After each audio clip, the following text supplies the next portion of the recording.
അല്ലൽ മീകന്തേ കാടത്തിൽ അകപ്പെട്ടോർ അസ്മാഊരത്താൽ കാടം വീടും എന്നോവർ. ബദർമാലിയിലെ വരിയ പറഞ്ഞു കൊടുക്കുക. അല്ലൽ മികന്തേ കടത്തിൽ അകപ്പെട്ടോർ, വളരെ പ്രയാസകരമായ കടക്കണിയിൽ അകപ്പെട്ട മനുഷ്യന്മാര്, അസ്മാഉരത്താൽ കടം വീടും എന്നോവർ. ബദരീങ്ങളുടെ പേരിങ്ങനെ പറഞ്ഞാൽ കടം വീടിക്കൊള്ളും. നബി സല്ലല്ലാഹു അലൈഹി വസല്ലമോ അലിയാരോ അല്ലെങ്കിൽ സ്വഹാബത്തോ ആരെങ്കിലും കടബാധ്യത കൊണ്ട് വിഷമിക്കുന്ന ആളുകളോട് അള്ളാഹുവിനോട് വിളിച്ചു ദുആ ചെയ്യാൻ, റബ്ബിനോട് നേരിട്ട് ദുആ ചെയ്യാൻ പറയാ എന്നുള്ളതല്ലാതെ മുൻകഴിഞ്ഞു പോയ അമ്പിയാക്കളുടെ പേരുകൾ ചൊല്ലിക്കോ എന്ന് പറഞ്ഞോ? മുൻകഴിഞ്ഞു പോയ അമ്പിയാക്കളുടെ പേരുകൾ ചൊല്ലിക്കോ എന്ന് പഠിപ്പിച്ചോ? ഇനി ബദരീങ്ങൾ ശുഹദാക്കളല്ലാത്ത മറ്റുള്ള ആളുകൾ ബദറിന്റെ ശേഷം എത്രയോ കാലം ജീവിച്ചിട്ടില്ലേ? അവർക്ക് പ്രശ്നങ്ങൾ ഉണ്ടായപ്പോ, അവർക്ക് പ്രതിസന്ധികൾ ഉണ്ടായപ്പോ, അവർക്ക് പ്രയാസങ്ങൾ ഉണ്ടായപ്പോ അവരാരെങ്കിലും ബദരീങ്ങളുടെ പേരിങ്ങനെ ഉരുവിട്ടുകൊണ്ടാണോ പരിഹാരം കണ്ടത്? സമൂഹത്തോട് നമ്മൾ പഠിപ്പിക്കേണ്ടത് അതാണ്. ഇത് പറയുമ്പോ ആളുകളുടെ മുമ്പിൽ പലരും തെറ്റിദ്ധരിപ്പിക്കും, കണ്ടോ ബദരീങ്ങളെ കുറ്റം പറയാണ്, ബദരീങ്ങളോട് സ്നേഹമില്ലാഞ്ഞിട്ടാണ്, ബദരീങ്ങളെ ഇവർക്ക് പുച്ഛമാണ്, ബദരീങ്ങളോട് ആദരവില്ലാഞ്ഞിട്ടാണ്. ബദരീങ്ങളോട് സ്നേഹമുള്ളത് കൊണ്ടാ പറയുന്നത്. ബദരീങ്ങളുടെ പാത ഇതല്ല. കടങ്ങളും പ്രയാസങ്ങളും ബുദ്ധിമുട്ടുകളും ഒക്കെ ഉണ്ടായാൽ ബദരീങ്ങളുടെ പേര് പറയാനല്ല മഹാനായ നബി സല്ലല്ലാഹു അലൈഹി വസല്ലമ പഠിപ്പിച്ചത്, അള്ളാഹുവിനോട് പറയാനാണ്. വിഷമങ്ങൾ ഉണ്ടെങ്കിൽ എന്താ പറയാൻ പറഞ്ഞത്? ലാ ഇലാഹ ഇല്ലല്ലാഹുൽ അദീമുൽ ഹലീം, ലാ ഇലാഹ ഇല്ലല്ലാഹു റബ്ബുൽ അർശിൽ അദീം, ലാ ഇലാഹ ഇല്ലല്ലാഹു റബ്ബുസ് സമാവാതി വ റബ്ബുൽ അർളി വ റബ്ബുൽ അർശിൽ കരീം. അത് പഠിപ്പിച്ച റസൂലുള്ളാഹിക്ക് എന്തേ പറഞ്ഞുകൂടായിരുന്നോ? നിനക്ക് വിഷമമുണ്ടെങ്കിൽ നീ ബദരീകളെ നേതാവല്ലേ, ഞാനിവിടല്ലേ, എന്നോട് പറഞ്ഞോ? അല്ലെങ്കിൽ എന്റെ പേരിങ്ങനെ നീ നിന്റെ പുരയിലിരുന്നു കൊണ്ട് ഒറ്റക്കോ കൂട്ടമായിട്ടോ നീ ഉരുവിട്ടോ? അതല്ലെങ്കിൽ ബദറിൽ പങ്കെടുത്ത മറ്റു സഹാബിമാരുടെ പേര് പറഞ്ഞോ എന്ന് നബി സല്ലല്ലാഹു അലൈഹി വസല്ലം പറഞ്ഞിട്ടില്ല. എല്ലാവർക്കും പഠിപ്പിച്ചു കൊടുത്തത് അള്ളാഹിനോട് പറയാനാ. എന്നിട്ടോ നമ്മുടെ നാട്ടിൽ ഇപ്പൊ എല്ലാ പ്രശ്നത്തിനും പരിഹാരം എന്താന്നാ മുസ്ലിയാക്കന്മാര് പറയുന്നത്? മജ്ലിസുന്നൂർ. എന്താ മജ്ലിസുന്നൂർ? ബദരീങ്ങളുടെ പേരിങ്ങനെ പറയാ, എന്നിട്ട് അതിന്റെ ഇടക്ക് ഇങ്ങനെ ലാ ഇലാഹ ഇല്ലല്ലാഹു എന്നിങ്ങനെ ജവാബ് ചെല്ലും. അതിലിടക്ക് പറയും ദണ്ണം വഭാവ സൂരിയും മറ്റുള്ള ദീനമടങ്കലും ബദരീങ്ങളെ ബറക്കത്തിനാൽ ശിഫയാക്കണം യാ റബ്ബനാ. അല്ലാഹുവേ ബദരീങ്ങളെ ബറക്കത്ത് കൊണ്ട് ശിഫയാക്കണേ. അങ്ങനെ ബദരീങ്ങളുടെ പേര് ഓരോന്നിങ്ങനെ ബദരീങ്ങളുടെ പേരിങ്ങനെ അവിടെ ഉരുവിട്ടുകൊണ്ടിരിക്കും. അപ്പൊ ഏത് പ്രശ്നങ്ങൾക്കും പ്രയാസങ്ങൾക്കും, പ്രസവം എളുപ്പാകാൻ, കടം വീടാൻ, ജോലി കിട്ടാൻ, ജോലി കിട്ടിയ വ്യക്തിക്ക് ശമ്പളം കൂടാൻ, പെൺകുട്ടികൾ മാത്രമുള്ളവർക്ക് ആൺകുട്ടിനെ കിട്ടാൻ, ആൺകുട്ടികൾക്ക് മാത്രമുള്ളവർക്ക് ഒരു പെൺകുട്ടിനെ കിട്ടാൻ, ഒന്നുമില്ലാത്തവർക്ക് ഒരു കുട്ടിനെയെങ്കിലും കിട്ടാൻ, നൂറായിരം ആവശ്യങ്ങളുടെ എല്ലാ പരിഹാരത്തിനും ഇപ്പൊ പറഞ്ഞു കൊടുക്കണ എന്താണ്? മജ്ലിസുന്നൂർ. മജ്ലിസുന്നൂറാണ് ചെല്ലിയാൽ മദീന. അതിനിങ്ങനെ ആയിരക്കണക്കിന് പെണ്ണുങ്ങൾ ഇങ്ങനെ ഒഴുകുകയാണ് മജ്ലിസുന്നൂർ. എന്നിട്ട് ഉസ്താദിനോട് പോയിട്ട് പരിപാടിയുടെ മുമ്പേ എല്ലാവരും പറയും എനിക്ക് ഇന്ന ആവശ്യങ്ങളാണ്, അപ്പോൾ ഒരു കവർ കൊടുക്കും. അങ്ങനെ കവറും കൊടുത്തിട്ട് അതൊക്കെ മനസ്സിൽ വെച്ചിട്ട് ഉസ്താദാണ് ദുആ ചെയ്യും. മജ്ലിസുന്നൂറോടുകൂടെ കാര്യങ്ങൾ നേടുന്നതാണ്. ഇവിടെ ബദരീങ്ങളുടെ പേര് പറഞ്ഞ് അതിലൂടെയാണ് പ്രശ്നങ്ങളുടെ പരിഹാരം എന്ന് ആരാ പഠിപ്പിച്ചത്?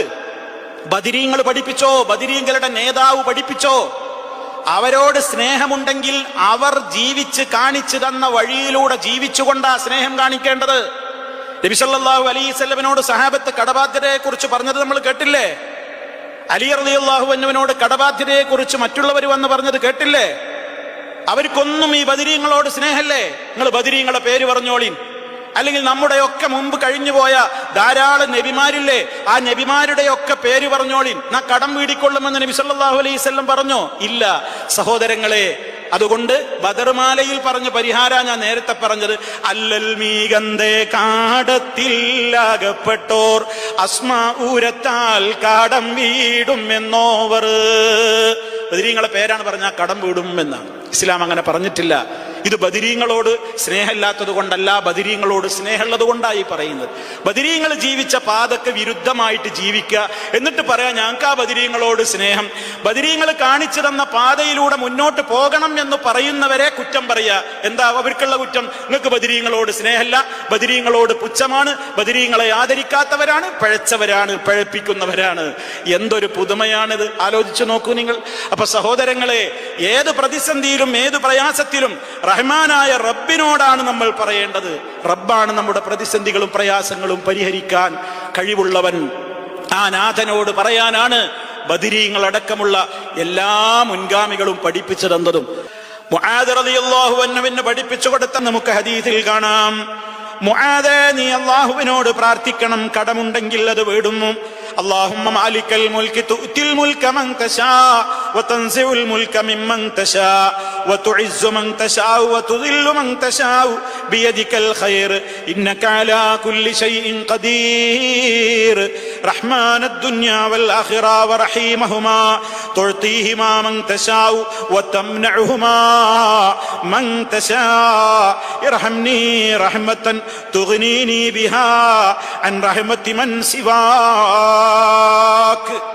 എത്രയോ റിപ്പോർട്ടുകൾ നമുക്ക് കാണാൻ സാധിക്കും. ഇതുപോലെ പല ദുആകളും ഉണ്ട്. എന്താ അതിൻ്റെയൊക്കെ ആശയം എന്താണ്? അള്ളാഹുവിനോട് ചോദിക്കണം, അള്ളാഹുവേ നീയാണ് എല്ലാത്തിനും കഴിവുള്ളവൻ, നീ ഉദ്ദേശിക്കുന്നവർക്ക് നീ കൊടുക്കുന്നു, നീ ഉദ്ദേശിക്കുന്നവർക്ക് നീ കൊടുക്കാതെ തടയുന്നു. എല്ലാം നാഥ നിന്റെ തീരുമാനമാണ്. മറ്റുള്ളവരോട് കൈനീട്ടേണ്ട ഒരവസ്ഥയില്ലാതെ നിന്റെ റഹ്മത്ത് കൊണ്ട് നീ എന്നെ അനുഗ്രഹിക്കണേ എന്നൊക്കെയാണ് അതിന്റെ ആശയങ്ങൾ. പക്ഷെ സമൂഹത്തിൽ ദുആകളും ദിക്റുകളും ഒക്കെ ആർക്ക് വേണം? നമ്മുടെ ആളുകളുടെ കൂട്ടത്തിൽ എത്ര പേർക്ക് ദുആകളും ദിക്റുകളും ഒക്കെ താല്പര്യമുണ്ട്? എത്ര പേരതൊക്കെ ചൊല്ലാറുണ്ട്? നമ്മുടെ ജീവിതത്തിൽ പ്രയാസങ്ങളും വിഷമങ്ങളും ബുദ്ധിമുട്ടുകളും ഒക്കെ വരുമ്പോ എല്ലാ ദുആകളും ദിക്റുകളും അതിന്റെ ഒക്കെ പുറമെ ഇസ്തിഗ്ഫാർ വർദ്ധിപ്പിക്കാൻ കൂടിയാണ് ഇസ്ലാം പറയുന്നത്. പാപമോചന തേട്ടം അതാണല്ലോ ഇസ്തിഗ്ഫാർ. ഇസ്തിഗ്ഫാർ അധികരിപ്പിക്കുക എന്നുള്ളത് എല്ലാ പ്രശ്നങ്ങൾക്കും പരിഹാരമാണ്. മൻ ലസിമൽ ഇസ്തിഗ്ഫാർ ജഅലല്ലാഹു മിൻ കുല്ലി ഹമ്മിൻ ഫറജാ ومن كل ضيق مخرجا ويرزقه من حيث لا يحتسب. ചില റിപ്പോർട്ടുകളിൽ കാണാം, ആരെങ്കിലും ഇസ്തിഗ്ഫാറിനെ പതിവാക്കിയാൽ, അസ്തഗ്ഫിറുല്ലാ അധികരിപ്പിച്ചാൽ, പാപമോചനത്തേട്ടം ഒരാൾ എപ്പോഴും ജീവിതത്തിന്റെ ഭാഗമാക്കിയാൽ പ്രയാസങ്ങളിൽ നിന്നവന് മോചനമുണ്ടാകും, കഷ്ടപ്പാടുകളിൽ നിന്ന് ഒരു എക്സിറ്റ് അവൻ അല്ലാഹു നൽകും, പുറത്തു കിടക്കാനുള്ള മാർഗം നൽകും. അവനറിയാത്ത വിധത്തിൽ റബ്ബവന് അന്നം നൽകും, ഉപജീവനം നൽകും, സഹായങ്ങൾ നൽകും. റഹ്മാനായ റബ്ബിലേക്കാണ് ഏതു പ്രയാസങ്ങളും ബുദ്ധിമുട്ടുകളും വിഷമങ്ങളും കഷ്ടപ്പാടുകളും ഒക്കെ ഉണ്ടെങ്കിൽ അള്ളാഹുവിനോട് നേരിട്ടാണ് പറയേണ്ടത്.